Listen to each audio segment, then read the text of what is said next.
This is episode 3 in our Stop the Silence in Healthcare campaign. Real excited about the energy on the Facebook page. I don't know if any of you saw, I did launch the Ackerman Consulting Facebook page, and I hope by the end of the week we'll have the Ackerman Consulting website live, and you can go there and check that out too. But a lot of things going on right now in this Stop the Silence in Healthcare campaign, and again, I thank you for participating in the group. I would encourage you all to invite your friends to the page. You actually have to go to the page and then invite your friends. And my goal was to get to 600 members of the group by the end of this week. We're at about 400, so we got a little bit more to go. But if everybody invites just one friend, that would be awesome. I've been trying to keep things relevant. I've been trying to keep things current. So hopefully you're enjoying being part of this Facebook group. Anyway, so this week's episode is on how do you go about changing the culture? How do you go about making sure that your culture is a healthy one and that you can make a difference? We all know that there's toxicity in the environment. We all know that not everybody behaves real well. We all work in a very chaotic environment, and the first thing that goes in a chaotic environment is civility. You know, we stop saying please, we stop saying thank you, we stop just really being nice to each other. It seems simple, it seems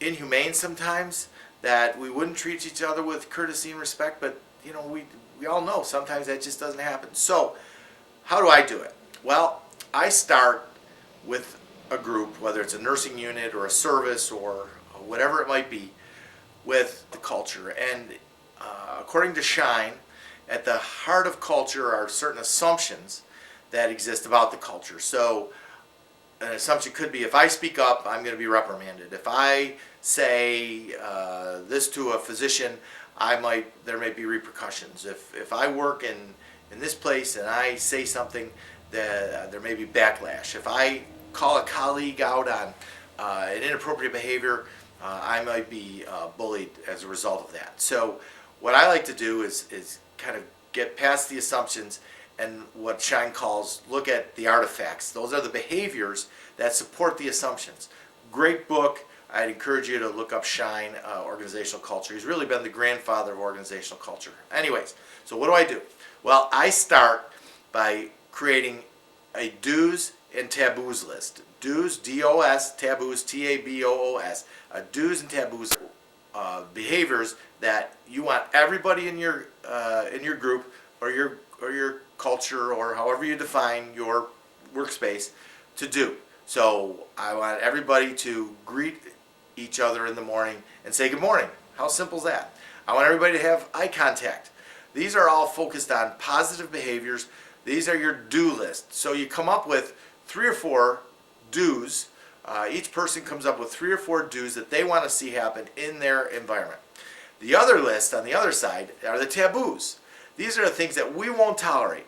We're not going to tolerate triangular conversation. So we're not going to tolerate, well, this person treats me this way, but rather than talk to this person over here, I'm going to tell somebody else about it, and that just triangulates the conversation.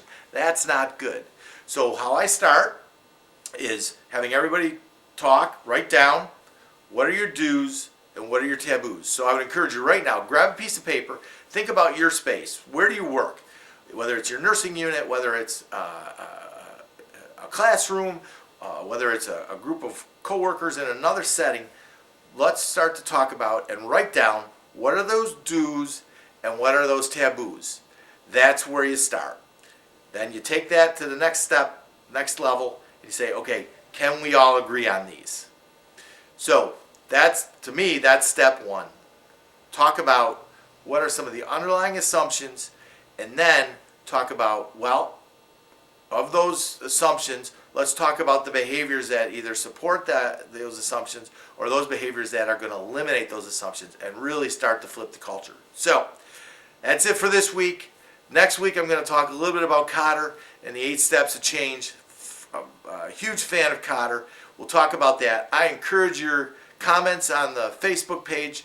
I have changed up the format a little bit now. I've got a station on YouTube, so these will be links to YouTube videos. Go there. I encourage your comments. I encourage you to keep sharing on the website. If you need a campaign button, got plenty of them.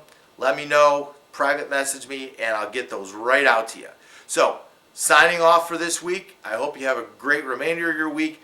Next week, I'll be back up with a little bit of Connor, and you could call it Welcome Back, Connor. Anyways, take care, and over and out.